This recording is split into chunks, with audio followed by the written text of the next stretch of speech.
Hey, sweetheart, where are your parents? I don't know. You're freezing. When was the last time you ate? Yesterday. Yesterday? Oh, honey. Please, don't send me away. I'm not sending you anywhere. You're safe here. You promise? I promise. Then, can you help me? Yes, but first, tell me your name. You already know me. What? Simone Carter stood alone in an empty parking lot at midnight, her fingers wrapped so tightly around a folded apron that her knuckles had gone pale under the streetlight. Behind her, the sign above the diner flickered once, twice, and then went dark, the word closed, dissolving into the black Ohio sky like it had never been lit at all. She did not turn around to watch it happen. She had already memorized the sound that neon sign made when it powered down, a small electrical sigh she had heard every night for 6 years. Except tonight, it did not feel like the end of a shift. It felt like the end of something much larger, something she did not yet have words for, though her body already understood it in the tightness of her jaw and the way her breath came out slow and controlled, like a woman trying very hard not to fall apart in a place where anyone might see her. What happened to Simone Carter in the weeks that followed would tear open a truth an entire town had spent years quietly burying,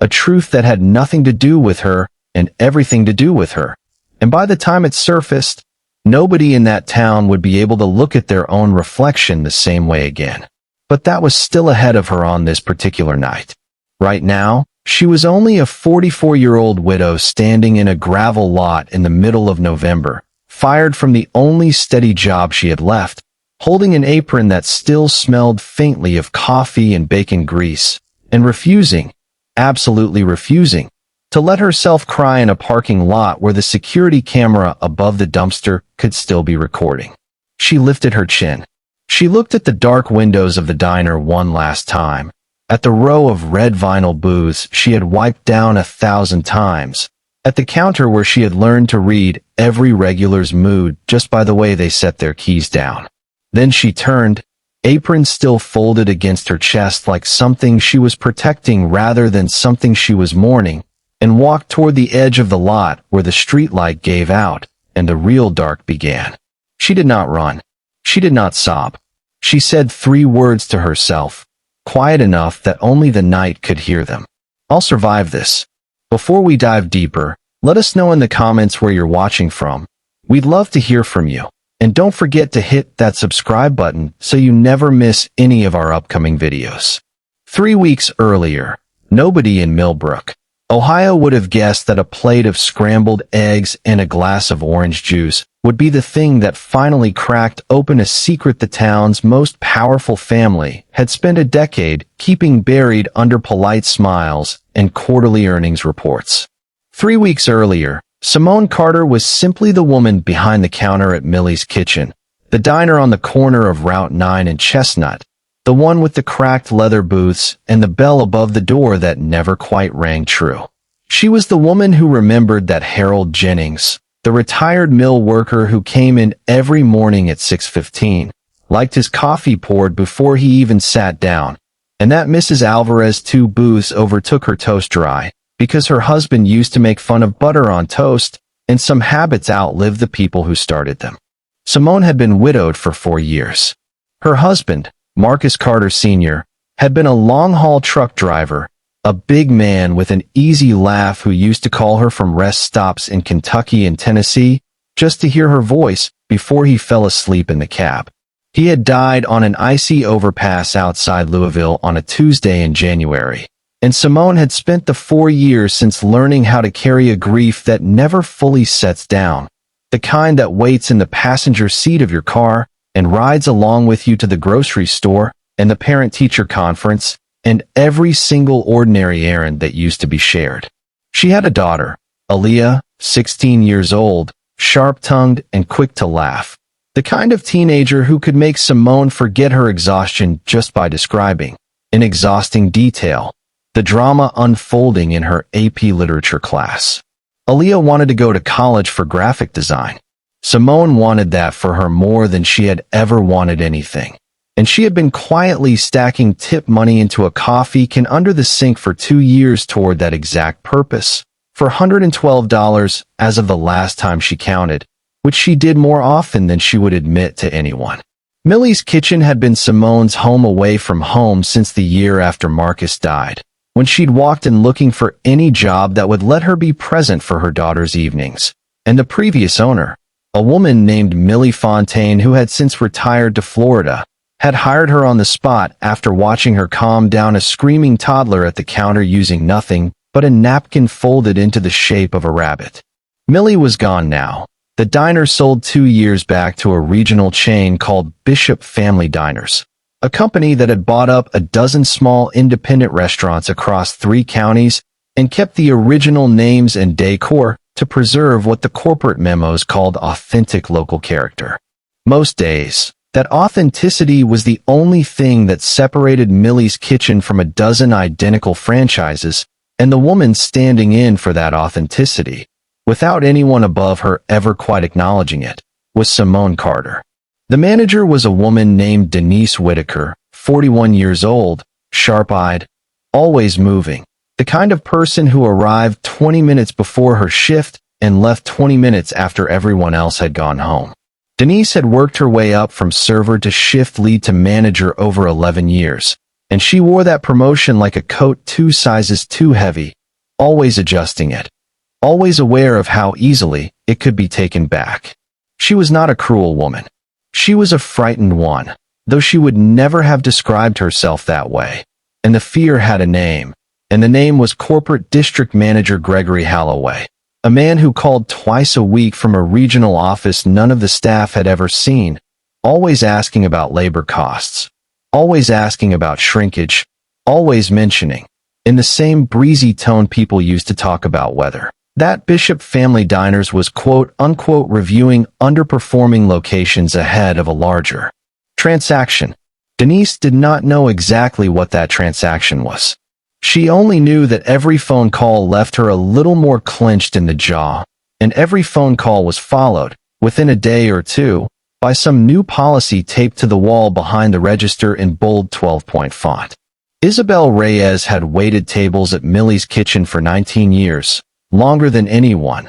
long enough to have trained half the staff who'd come and gone since, and she treated Simone less like a co-worker and more like a sister she'd chosen rather than been assigned. Isabel was loud where Simone was quiet, quick to laugh at her own jokes before anyone else caught up, and fiercely protective of the people she loved in a way that occasionally got her in trouble with customers who mistook her bluntness for rudeness. It was Isabel who had first noticed the boy outside the window. He had been standing across the street for 3 mornings running, near the bus stop bench nobody used because the route had been cut 2 years back, wearing a jacket too thin for the cold snap that had settled over Millbrook that week. He never approached the diner. He never held a sign or asked for anything. He simply stood there, hands in his pockets, watching the warm light spill out from the windows the way a person watches something they've decided they don't get to have. Isabel mentioned it to Simone on a Tuesday morning while refilling the ketchup bottles,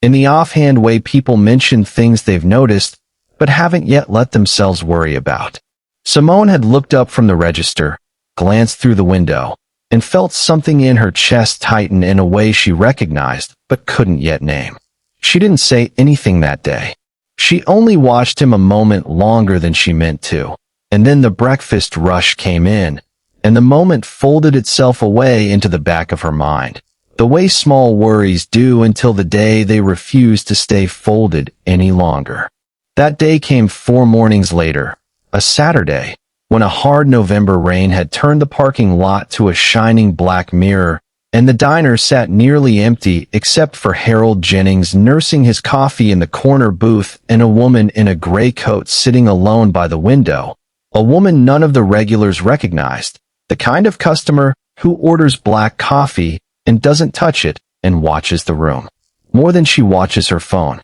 Nobody thought anything of her yet. Nobody had reason to. The bell above the door rang thin and uneven, the way it always did, and the boy stepped inside. He couldn't have been more than 9 years old, soaked through his jacket, shivering in a way that had stopped being about the cold and started being about exhaustion. The particular exhaustion of a child who has been awake and afraid for longer than a child should ever have to be. Simone was behind the counter refilling the sugar dispensers when she saw him, and something in her went very still and very focused. The way it used to go still and focused in the seconds after Marcus would tell her a bad diagnosis was coming before the doctor even said it out loud. Some old instinct for catastrophe that widowhood had sharpened rather than dulled. He walked up to the counter and asked, very quietly, for a glass of water. Nothing else. Just water. His voice barely carried over the sound of rain against the windows, and Simone had to lean forward to hear him properly. And when she did, she noticed the way his hands were shaking, not from cold alone, and the way his eyes moved toward the pastry case, and then away again quickly, like a boy who had trained himself not to want things he couldn't have. She poured the water. She set it down in front of him, and then she asked him, gently, when he had last eaten. He didn't answer right away. He looked down at the counter, at his own hands wrapped around the glass, and after a long moment he said that he'd had crackers the night before, at the shelter where he and his grandmother had been staying since Tuesday, and that his grandmother wasn't feeling well, and that he hadn't wanted to bother anyone by asking for more than water, because water was free and he understood the difference between free and asking. Something about the phrase, the difference between free and asking, landed in Simone with the force of a memory she didn't have, but somehow recognized anyway. Some echo of every month she had ever stood at a register doing math in her head before deciding what to put back. She told the boy to wait right there. She walked to the kitchen window, and out of her own pocket,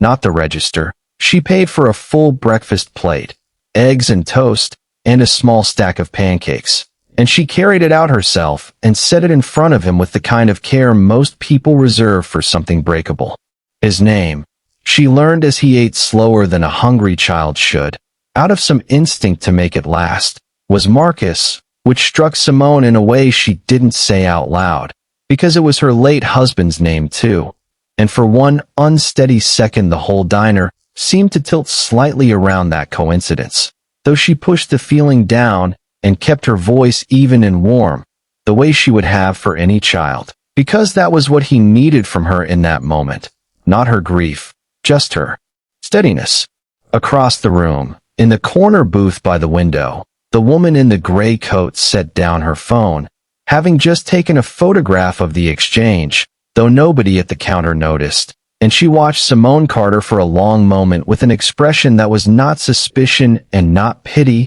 but something closer to recognition, the look of a person seeing, for the first time in a very long time, exactly the kind of thing she had been quietly searching for. Denise Whitaker was in the back office that morning, on the phone with Gregory Holloway, half listening to him talk about optics and lost numbers, and a name she didn't yet register as significant, Bishop Holdings, mentioned the way people mention the weather, in passing, as though it explained nothing and everything at once. She had no idea, in that moment, that the decision she would be forced to make in less than 18 hours, about a plate of eggs and a 9-year-old boy and a woman who had never once given her a reason to doubt her, would become the loose thread that eventually unraveled far more than either of them could have imagined standing in that quiet, rain-soaked morning, before either of them understood what was coming, before either of them understood that Millbrook,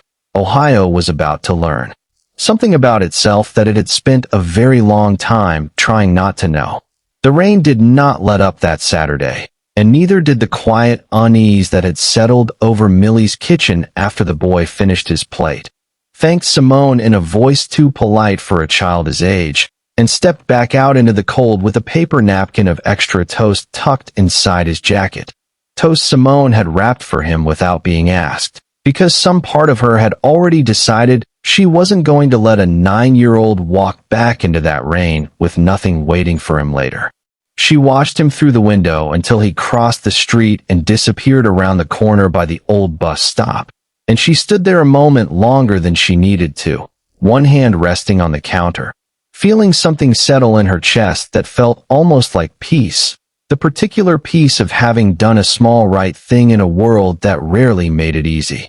She did not know that the woman in the gray coat had watched the entire exchange from the corner booth. Nor did she know that same woman had quietly slipped two $20 bills under her coffee cup before leaving without a word, tip enough to cover 3 meals, though she never once made eye contact with Simone on her way out. Isabel found the money later while bussing the table and held it up with a low whistle, saying that whoever the woman was, she must have liked something she saw that morning, though neither of them thought much more of it at the time. There were mornings like that in a diner, strange little kindnesses that arrived without explanation and left just as quietly, and Simone had learned not to look too hard for reasons behind good things. She had learned, the hard way, to be more suspicious of the bad ones. The bad one arrived on Monday morning, 20 minutes before the breakfast rush, in the form of an email that landed in Denise Whitaker's inbox with a subject line reading Millbrook location mystery shopper report, urgent review required. Denise read it standing at her desk with her coat still on, coffee going cold in her hand, and by the third paragraph her stomach had gone tight in a way she recognized from every other morning corporate had decided to remind her exactly how replaceable she was. The report cited an unnamed employee for what it called unauthorized comping of a customer meal outside of any documented promotional policy, timestamped Saturday morning, cross-referenced against register logs that showed no corresponding transaction for a full breakfast plate served at that hour. It did not name Simone directly. It did not need to. Denise had reviewed the weekend schedule enough times to know exactly who had been working the counter at that hour, and she felt something cold settle behind her ribs, because she also knew, with a certainty she couldn't yet explain, that a mystery shopper report generated and forwarded with this much speed, less than 48 hours after the incident it described, was not the product of routine oversight. Somebody had been watching. Somebody had reported quickly and precisely and with intent. She did not confront Simone right away. She spent the morning rereading the email, checking the timestamps against the security footage the district office had access to remotely, footage Denise herself had never been given the password to view, which struck her, in a small quiet way, as its own kind of warning. By noon, Gregory Halloway had called, his voice carrying the same breezy tone he always used when delivering something that was anything but breezy, telling Denise that corporate considered the incident a clear policy violation, that the region had been under increased scrutiny lately given what he vaguely called upcoming structural changes, and that he needed the matter handled cleanly and quickly, today if possible, no exceptions made regardless of intent or reputation. Denise asked, carefully, whether there was any room to simply issue a warning given the employee's spotless record over the better part of a decade. Gregory's answer was short enough that Denise understood exactly how little authority she actually had in the matter. Corporate policy is corporate policy, Denise, and I trust you to enforce it the same way regardless of who's involved. Otherwise it isn't policy at all, is it? Simone arrived for her shift at 2 that afternoon, having spent her morning at Aaliyah's school for a parent conference about college application deadlines, still carrying a small folder of financial aid paperwork in her bag, still thinking about the conversation with the guidance counselor about scholarship essays, when Denise met her at the back door before she could even clock in. Denise's face told Simone something was wrong before a single word passed between them. The particular stillness of a person who has rehearsed what they're about to say and still doesn't want to say it. They spoke in the back office, door closed, Isabel pretending to organize the walk-in cooler close enough to overhear, unable to stop herself. Denise laid out the mystery shopper report without meeting Simone's eyes for most of it, and when she finally did look up, what Simone saw there wasn't cruelty. It was fear dressed up as procedure, a woman reciting lines she had been given rather than lines she believed. Simone did not deny what she had done. She said, plainly, that she had paid for the boy's meal with her own money, that no company resources had been misused, that she would do the same thing again without hesitation if she found herself standing in front of a hungry child a second time. Denise said she understood, and that it didn't matter because the report hadn't been filed by someone looking for an explanation. It had been filed by someone looking for a violation, and corporate had already made its decision before Denise ever got a chance to weigh in. Simone was suspended that same afternoon pending final review, told to clock out and go home, told that someone from the regional office would be in touch within 48 hours with a formal determination. She asked, quietly, whether she could at least finish serving the tables already seated in her section, people who had been sitting there for 20 minutes waiting on their coffee refills, and Denise, visibly hating every second of the conversation, said no, that effective immediately meant effective immediately, and that continuing to work while under review would only complicate things further. Simone untied her apron in that small back office, folded it the way she always did, out of habit rather than ceremony, and walked out through the kitchen rather than the dining room, because she did not trust herself, in that moment, to walk past Harold Jennings and Mrs. Alvarez and the rest of the regulars who had watched her grow into that counter for 6 years, without her composure cracking in front of every one of them. Isabel caught up with her in the parking lot, furious in the particular way Isabel got furious, loud and fast, and already halfway into a plan of action before she'd even finished being angry, insisting this wasn't over, that she'd call every regular in that diner and get them to raise hell if that's what it took. Simone told her, gently, not yet. Let's see what the formal review says, though even as she said it she suspected, somewhere underneath the calm she was working hard to project, that the outcome had already been decided somewhere in an office none of them had ever seen, by a man none of them had ever met in person, days before anyone bothered to ask her a single question about what actually happened that Saturday morning. The formal determination came 2 days later, not as a phone call, but as a letter, delivered to her apartment by certified mail, for short paragraphs of corporate language informing Simone Carter that her employment with Bishop Family Diners was terminated effective immediately for a documented policy violation regarding unauthorized comping, with no severance, no appeal process outlined, and a single closing line thanking her for her years of service in a font identical to every other line in the letter, as though the words carried no more weight than the postage stamp they'd been sent under. Simone read it standing in her kitchen doorway, Aaliyah's backpack still slung over one of the kitchen chairs from school that morning, and she read it twice before she let herself sit down, because some part of her had wanted to believe, right up until that exact moment, that 6 years of showing up early and staying late and remembering everyone's order without being asked might have counted for something when it mattered most. It hadn't. Not to whoever had decided this. And somewhere in the quiet after she folded that letter closed, Simone Carter understood, without yet knowing why or how, that this was not simply about a plate of eggs and a cold, hungry boy who had wandered in out of the rain. Something larger was moving underneath all of it, something that had used her small act of kindness as a convenient excuse rather than a genuine cause. And though she could not have named it yet, she felt it the way you feel a storm coming long before the sky actually breaks, a pressure in the air, a stillness that doesn't sit right. The unmistakable sense that whatever came next in Millbrook was going to demand far more from her than her job ever had.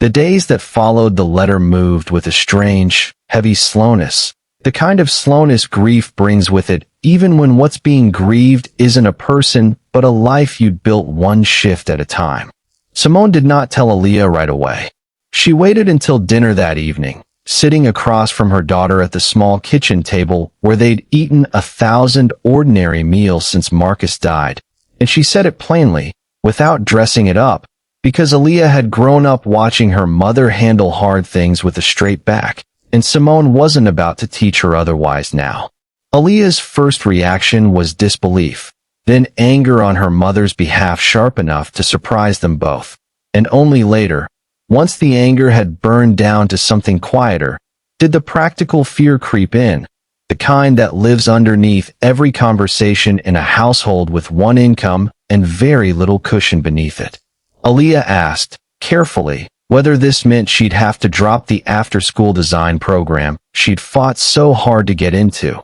the one that met twice a week and required a small supply fee Simone had already paid for the semester. Simone told her no, not yet, though even as she said it she was already doing the math in her head. Rent due in 11 days, the electric bill sitting unopened on the counter, the coffee can under the sink with its $412 that had taken 2 years to save and would not last 2 months if this went on much longer. Word moved through Millbrook the way it always did, fast and imprecise, picking up new shapes with every retelling until the story bore only a passing resemblance to what had actually happened. By Wednesday, half the town had heard some version of it, a waitress fired for giving away free food, though the details of who and why and to whom shifted depending on who was telling it. Some people, mostly the regulars who'd sat in Simone's section for years, were furious on her behalf and said so loudly at the counter,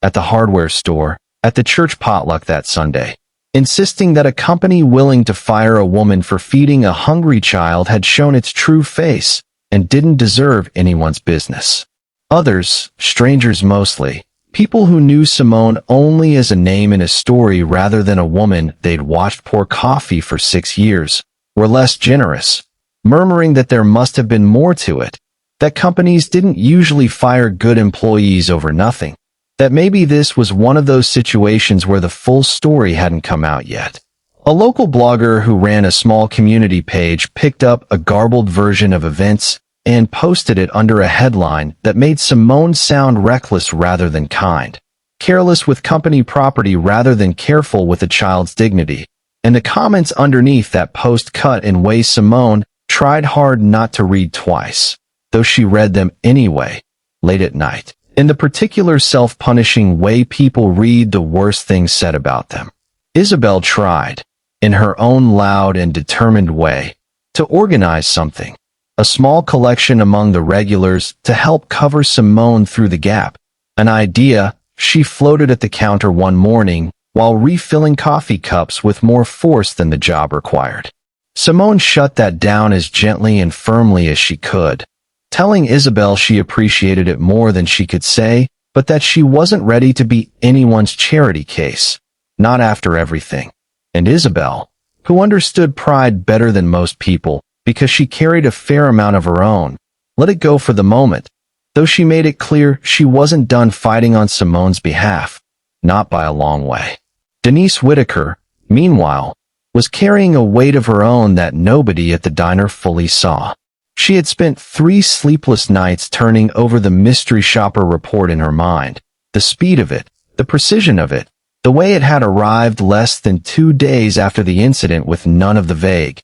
generalized language those reports usually carried. She had asked, quietly, for access to the original security footage the report claimed to reference, and had been told by the district office that the footage wasn't necessary since the report had already been finalized and the decision made. That answer sat wrong with Denise in a way she couldn't fully articulate to anyone, not even to herself, though it left her doing small, quiet things in the weeks that followed that she never spoke of out loud, padding an extra half day onto Simone's final paycheck under a category she labeled and used break time, a category that didn't technically exist, but that nobody above her seemed to be checking closely enough to catch. It wasn't much. It wasn't nearly enough to undo what had happened, but it was Denise's small, silent way of saying she didn't believe the story corporate had told her to enforce, even if she hadn't yet found the courage to say so where it might cost her the only job keeping her own family afloat.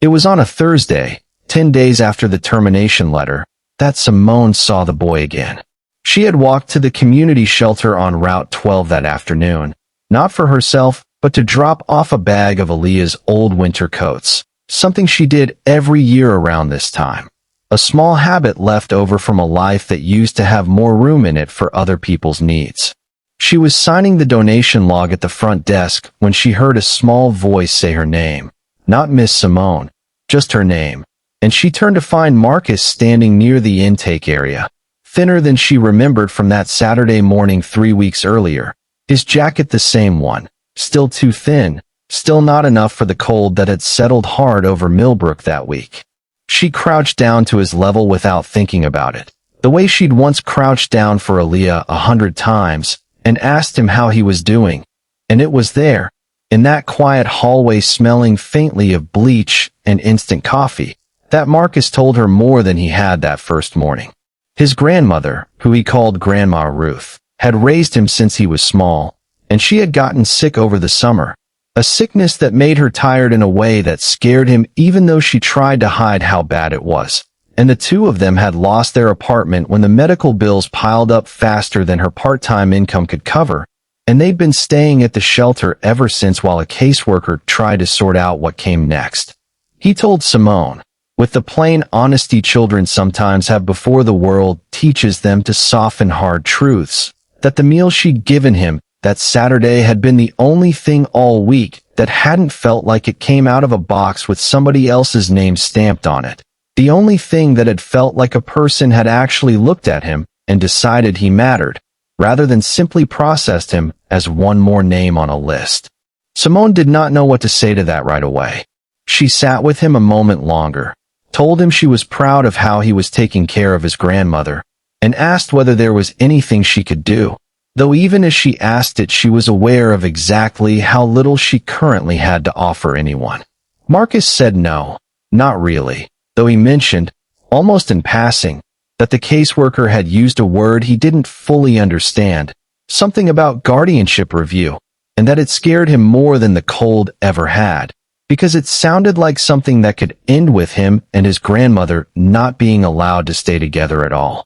Simone left the shelter that afternoon carrying a weight heavier than the one she'd walked in with, and it stayed with her through the following days, through the eviction notice that arrived taped to her own apartment door on a Monday morning, giving her 30 days to bring the rent current or vacate, through the quiet, terrible afternoon she spent at a pawn shop on 5th Street, holding her late husband's watch in her palm, turning it over once before setting it on the counter, because a watch could be sold and a roof over her daughter's head could not. Through every night that followed where she lay awake doing arithmetic that never quite balanced no matter how many times she ran it. There was one particular night, close to the end of that stretch, when the numbers simply refused to work no matter how she arranged them, and Simone sat alone at her kitchen table in the dark, Aaliyah long asleep down the hall, and let herself ask, for the first time since any of this began,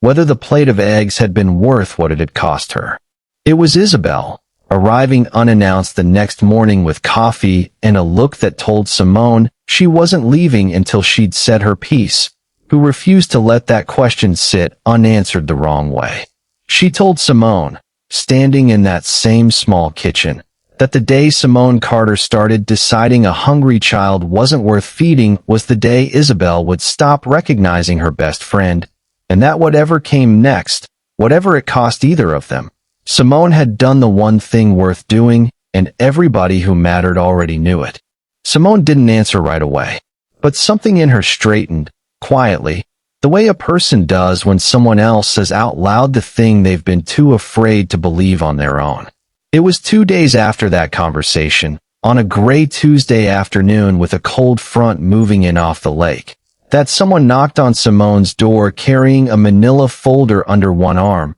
and wearing the same gray coat Simone half remembered from a rainy Saturday morning weeks earlier, though it took her a moment to place exactly where she'd seen this woman before. The woman introduced herself, finally, by name, and said she had something to tell Simone that was going to be difficult to hear all at once, something that had nothing to do with a plate of eggs, and everything to do with why that plate of eggs had cost her so much more than it should have. Her name was Naomi Bishop, and she said it the way a person says a name they've spent a long time trying to separate themselves from, carefully, almost apologetically, watching Simone's face for the moment recognition might land, though it didn't land right away because Simone had never had reason to connect a stranger in a gray coat to the corporation that had just taken her livelihood away. Naomi asked if she could come in, and Simone hesitated only a second before stepping aside, some instinct telling her that whatever this woman had folded into that manila envelope mattered more than the ordinary caution of letting a stranger into her home on a gray Tuesday afternoon. They sat at the same kitchen table where Simone had spent so many recent nights doing arithmetic that never balanced, and Naomi set the folder down without opening it, choosing instead to start with words rather than paper, because some truths, she said, needed to be heard before they were proven. She told Simone that she had been at Millie's kitchen that rainy Saturday morning, seated in the corner booth by the window, and that she had watched the entire exchange between Simone and the boy unfold from start to finish. The water, the questions, the plate of eggs paid for out of Simone's own pocket, the boy's quiet dignity as he ate slower than a hungry child should out of some instinct to make it last. She said she had taken a photograph that morning, not out of suspicion, but because she had spent the better part of a year documenting exactly this kind of moment, ordinary decency, happening inside restaurants owned by a company that had, over the same period, been quietly cutting corners on the people who made that decency possible in the first place. Simone asked, carefully, what company she meant, though some part of her had already begun to suspect the answer before Naomi said it out loud. Bishop Family Diners, Naomi said, and then, after a pause long enough that Simone understood something more was coming, she added that the company had been founded and was still majority owned by her own father, a man named Randall Bishop, and that she was his estranged daughter, the one who had walked away from the family business 8 years earlier after a falling out neither of them had ever fully repaired, and that she had spent the last year working, quietly and mostly alone, to gather proof of exactly the kind of pattern Simone had just become the latest casualty of. Simone sat with that for a long moment before she spoke, turning it over the way a person turns over a stone to see what's living underneath it. She asked why Naomi was telling her this now, and why it had taken this long for anyone with actual power to notice what was happening to the people working these restaurants. Naomi's answer was honest in a way that cost her something to say. She told Simone that Bishop Family Diners was in the final stages of being sold to a larger national chain, a transaction her father had been quietly engineering for over a year, and that the sale price depended heavily on the company's labor cost numbers looking lean and efficient on paper, numbers that looked far better if a handful of long-tenured, higher-paid employees at struggling locations could be removed under some plausible cause before the deal closed, rather than laid off outright, in a way that might draw scrutiny from the buyer's due diligence team. Simone felt something cold settle into her chest as the shape of it came clear. She asked, directly, whether the mystery shopper report that had gotten her fired had been real, or whether it had been manufactured. Naomi opened the folder then, and slid across a printed email chain. Internal correspondence between the regional office and a small firm the company occasionally contracted for what the emails called location audits. Correspondence that showed the audit request for Millbrook had been placed the same Saturday morning Simone fed the boy, hours before the meal was even served, time-stamped in a way that made clear the report hadn't documented an existing violation so much as it had been ordered up in advance, waiting only for something, anything, that could be plausibly framed as one. Simone read the printed pages twice, her hands steady in a way that surprised her, given how unsteady everything inside her felt. She asked whether Denise had known any of this, and Naomi said she believed not, that from everything she'd gathered, Denise Whitaker had simply been handed instructions from above and told to enforce them, without being given any of the context that made those instructions so deliberate. That detail seemed to matter to Simone more than almost anything else in the folder, because it meant the woman who had delivered the worst news of her recent life had likely been just as trapped inside this as she was, another person following orders she didn't fully understand from people who never had to look her in the eye while giving them.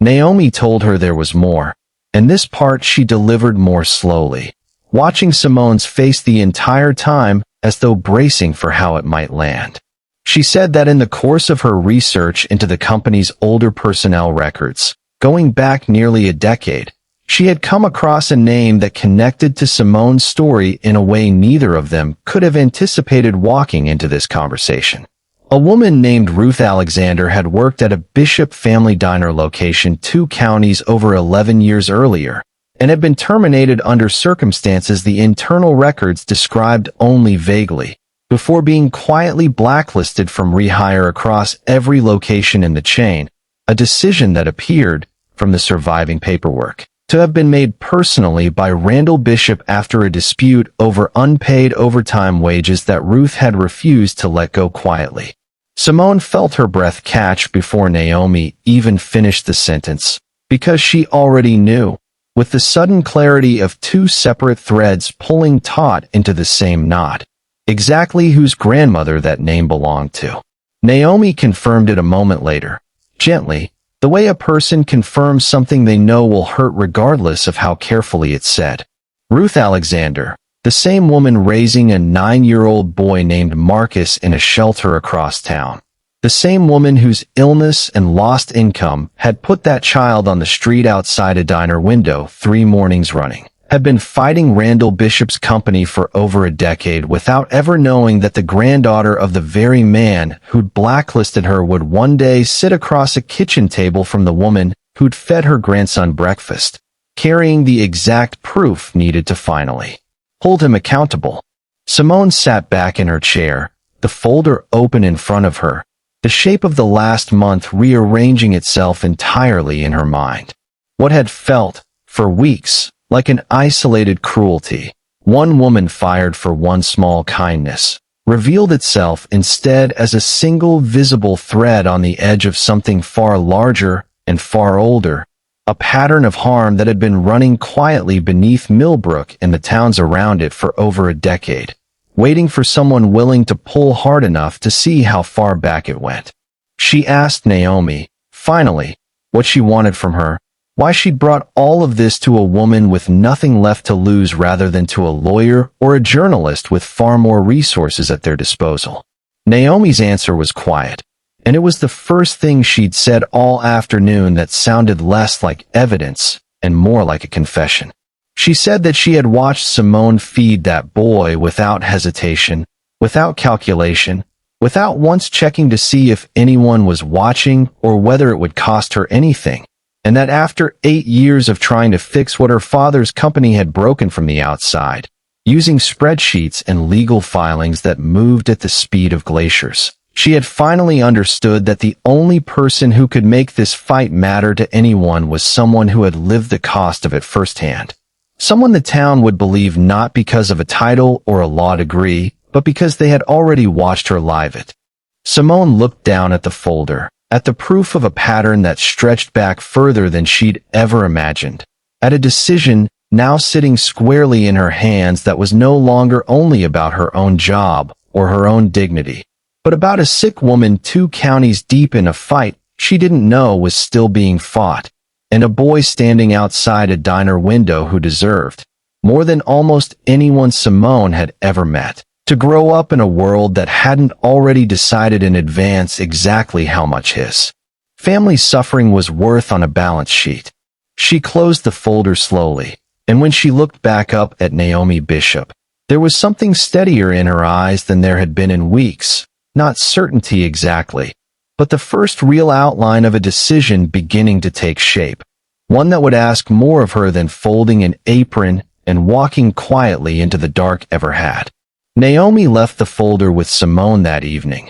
along with a phone number and a promise that whatever Simone decided, she would not be pressured into anything faster than she was ready for, though both women understood, without saying it aloud, that time was not a luxury either of them actually had. The sale of Bishop Family Diners to the larger national chain was moving toward a closing date less than 6 weeks out, and once the transaction finalized, Naomi explained, The paper trail she'd spent a year assembling would become far harder to use, buried under new ownership, new management, new lawyers who would have every incentive to treat the past as someone else's problem rather than their own liability. Simone did not sleep much that night, though it was a different kind of sleeplessness than the arithmetic-driven nights that had come before it. She sat at her kitchen table long after Aaliyah had gone to bed, the folder open in front of her under the single working bulb over the stove, reading through pages of internal correspondence that read like a foreign language until, slowly, they didn't, until the pattern in them became as plain as a shopping list. 2 other employees at 2 other locations, both older, both long-tenured, both let go within the last 8 months under circumstances the internal memos described using language nearly identical to her own termination letter, documented policy violation, no appeal outlined, thanking them for their years of service in the same flat font. Reading their names, women she'd never met, working in towns she'd never visited, Simone understood for the first time that her story wasn't really her story at all. It was one chapter in a book that had been quietly writing itself for years, and she was being asked, now, whether she was willing to be the one who finally read it out loud. She called Isabel before sunrise, unable to hold the weight of it alone any longer, and told her everything. The mystery shopper report ordered before the meal was even served. Randall Bishop, the blacklisted woman named Ruth Alexander, who turned out to be Marcus's grandmother, the 2 other fired employees whose names sat like ghosts in the folder on her table. Isabel went quiet in a way that was rare for her, and when she finally spoke, her voice had none of its usual heat, only a low, steady certainty. She told Simone that if this was true, if even half of it was true, then staying silent wasn't caution anymore. It was complicity, and Isabel wasn't willing to watch her best friend carry that kind of silence for the rest of her life, just to avoid a fight that was clearly already choosing her whether she agreed to it or not. Aaliyah's reaction, when Simone finally sat her down and explained as much as a 16-year-old needed to understand, was more complicated, and Simone respected that complication rather than brushing past it. Aaliyah was proud of her mother. She said so plainly. But she was also scared, old enough now to understand exactly what it might cost them if this went badly, if a company with lawyers and resources decided to make an example out of anyone who challenged them publicly. She asked her mother, quietly, whether there was a version of this where they got some money quietly and moved on with their lives without becoming the center of a story the whole town would have opinions about. Simone did not pretend that option didn't exist, because Naomi had, in fact, mentioned it during their conversation the day before, a settlement offer that would come with a confidentiality agreement attached, enough money to cover the back rent, replace the watch she'd pawned, put real distance between her family and the edge they'd been standing on for weeks. It was, Naomi had said carefully, entirely Simone's choice to make, and nobody would think less of her for choosing her own family's stability over a fight that wasn't obligated to be hers. Simone sat with both paths for 3 days, longer than she'd expected to need, turning the decision over from every angle she could manage while still showing up for her daughter and her own exhausted body. She thought about the coffee can under the sink, about $412 that had taken 2 years to save. She thought about Denise Whitaker, who had likely been just as trapped by all of this as she was, quietly patting a paycheck out of some private, unspoken guilt she'd never had the safety to voice out loud. She thought, most of all, about Ruth Alexander lying in a shelter bed 2 counties over, sick and exhausted, still carrying a decade-old fight she didn't even know had a second chance waiting for it, and about Marcus, standing outside a diner window in a jacket too thin for November, learning far too young the difference between free and asking. It was the caseworker's phone call, arriving on the 4th day, that finally settled the decision for her, though not in the way anyone might have predicted. The woman on the line, a caseworker named Patricia Dominguez, informed Simone, gently but plainly, that Ruth Alexander's health had worsened over the weekend, and that if a stable guardian or sufficient family support couldn't be established soon, the county would need to consider separating Marcus from his grandmother while her medical situation was resolved. A possibility that had apparently been sitting quietly on file for weeks without either Simone or Marcus ever knowing how close it had come. Simone hung up the phone that afternoon and sat very still in her kitchen for several minutes.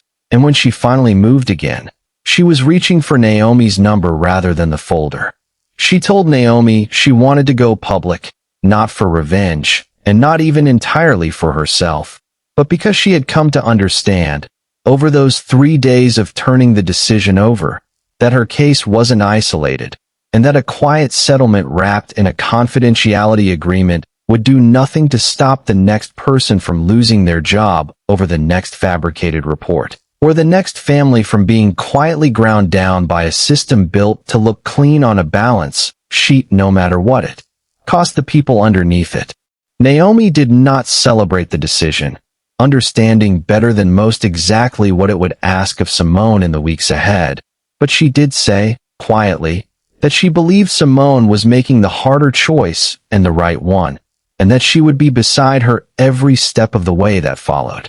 The interview happened 5 days later, in the small office of a local reporter Denise had actually recommended herself. A woman named Camille Okafor who ran an independent Millbrook news outlet and had a reputation for careful, unhurried reporting rather than the kind of quick, sensational coverage the earlier blog post had offered. Simone sat across from Camille with Naomi's folder between them on the table, and she answered every question plainly, without embellishment, describing the boy, the plate of eggs, the mystery shopper report timestamp before the meal was even served, the pattern of similar firings at other locations, the decade-old blacklist connecting a sick grandmother in a shelter bed to the very company that had just fired her for feeding that same woman's grandson. She said, near the end of the interview, that she did not regret what she'd done that Saturday morning and never would, and that if feeding a hungry child was genuinely a fireable offense under Bishop Family Diner's policy, then the people of Millbrook deserved to know exactly what kind of company had been quietly running their favorite diner all along. The piece went live on a Thursday evening, and Simone spent that night unable to look at her phone for more than a few minutes at a stretch, caught between the fear of what the town's reaction might be and the strange, exposed relief of finally having said the truth out loud where it couldn't be quietly filed away and forgotten. She did not yet know, sitting in her kitchen with Aaliyah asleep down the hall and Isabel texting her updates every 20 minutes from her own living room across town, that this piece would be the first thread pulled in an unraveling that would reach far higher than Denise Whitaker's office, far higher than the regional headquarters Gregory Halloway called from twice a week, all the way up to a man named Randall Bishop, who was, at that very moment, reading the same article on his phone in a house on the far side of town, and feeling, for the first time in a very long while, the particular cold dread of watching a decade of carefully managed silence begin, quietly and irreversibly, to come apart. The article spread through Millbrook faster than any of them expected, shared first among the regulars who had sat in Simone's section for years, then picked up by a regional television station looking for a human story with teeth, then reaching, within 4 days, a labor attorney in Columbus named Walter Briggs who specialized in exactly the kind of wrongful termination pattern Camille Okafor had laid out in careful, unembellished detail. Walter called Simone directly, told her he'd represented 2 other cases against regional restaurant chains that looked disturbingly similar to what she'd described, and offered to take her case without upfront cost, structuring his fee against whatever settlement or judgment eventually came. Simone said yes before he'd finished the sentence, understanding that whatever came next, she would need someone in the room who spoke the company's language fluently enough to hold them to account in it.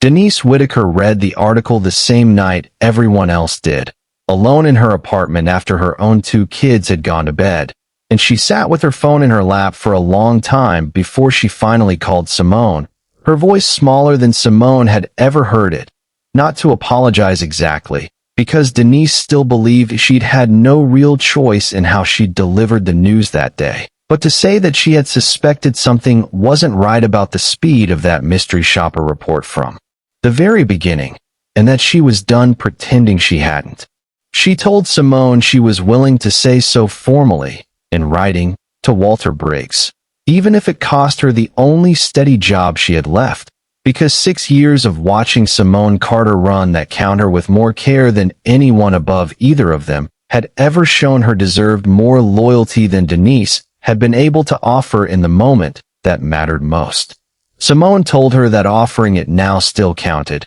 and counted for a great deal, and Denise cried on the phone in a way she hadn't allowed herself to since the day she'd handed Simone that termination letter. 2 other names surfaced within the week, the same 2 women whose firing Simone had read about in Naomi's folder, a woman named Patrice Okonkwo, who'd worked a Bishop location in the next county for 12 years before being let go under similar circumstances, and a man named Elijah Boyd, who'd managed a location further north for 9 years before a suspiciously timed inventory discrepancy ended his employment 2 months before the planned sale. Both came forward once they saw Simone's story, both willing to give sworn statements to Walter Briggs describing patterns nearly identical to her own, and what had begun as one woman's fight quietly widened into something with the shape and weight of an actual case. Randall Bishop did not go quiet in the face of it.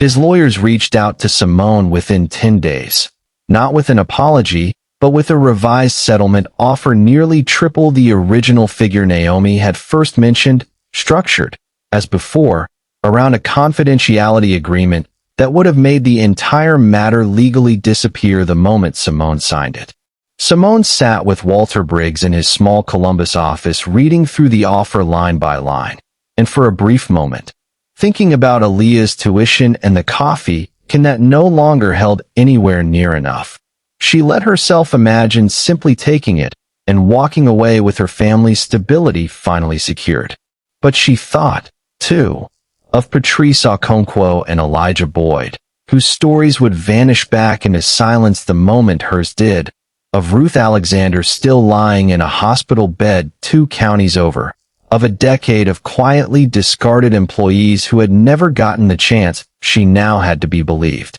She declined the offer, and Walter Briggs, watching her sign the refusal, told her it was the clearest expression of resolve he'd seen in 15 years of practicing this kind of law. The labor board hearing was scheduled for late January, in a modest municipal building downtown that had never in its history held a room as full as it was that morning. Regulars from Millie's kitchen packed shoulder to shoulder alongside Patrice Okonkwo's family, Elijah Boyd's grown children. Isabel sitting in the front row with her arms crossed like she was ready to physically intervene if anyone said one wrong word about her friend. Denise Whitaker testified first among the company's own current employees, describing under oath the speed and precision of the mystery shopper report, the pressure she'd received from Gregory Halloway to enforce a decision that had clearly been made before any actual review took place. And her testimony landed with the particular weight that comes from someone testifying against their own immediate interest rather than in favor of it.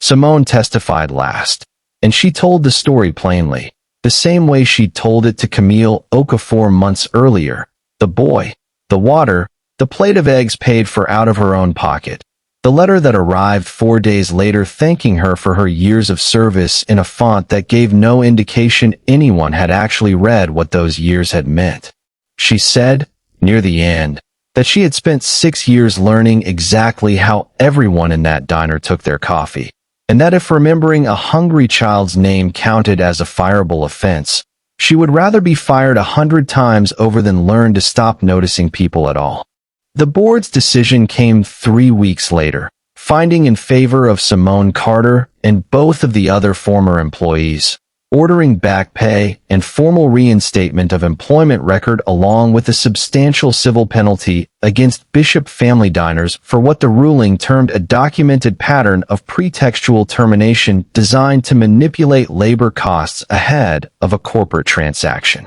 The pending sale of the company, already under new scrutiny from the acquiring chain's own legal team, once the ruling became public, stalled for months before finally closing at a dramatically reduced price. Randall Bishop stepping down from any operational role as a condition the buyers insisted upon before agreeing to proceed at all. Ruth Alexander, meanwhile, had stabilized in the hospital, and with a portion of the settlement funds directed specifically toward her medical care, a provision Simone had insisted on before agreeing to any final terms, she was discharged into stable housing with Marcus by early spring. The guardianship review Patricia Dominguez had once warned them about closed and settled in the family's favor for good. Simone visited them the week they moved into their new apartment, and Marcus met her at the door already taller than she remembered, holding out a drawing he'd made in class of a diner with a woman behind the counter,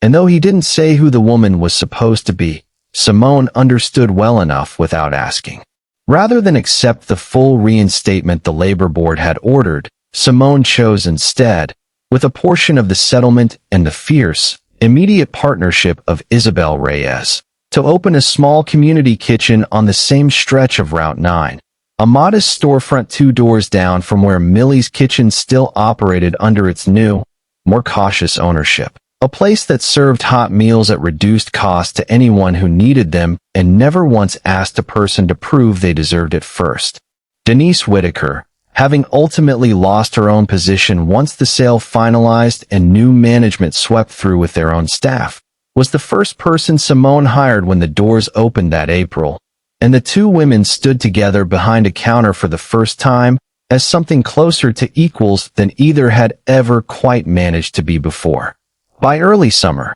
the small kitchen was busy enough most mornings that Isabel had to hire 2 more part-time servers just to keep up. Aaliyah had returned to her design program with a modest scholarship that came, in part, from a local foundation moved by the coverage of her mother's case. And Marcus had become something like a regular fixture at the counter on weekend mornings, healthy and settled now. No longer a boy standing outside a window watching warmth he didn't think he was allowed to have. On a clear evening in late June, Simone stood once more in front of a diner sign going up rather than down, her own name nowhere on it because she'd insisted the place be called simply the corner table, watching the new neon flicker once, and then hold steady against the darkening sky. She thought, standing there, of the woman she'd been months earlier, clutching a folded apron in an empty parking lot, refusing to let herself cry, and she understood now,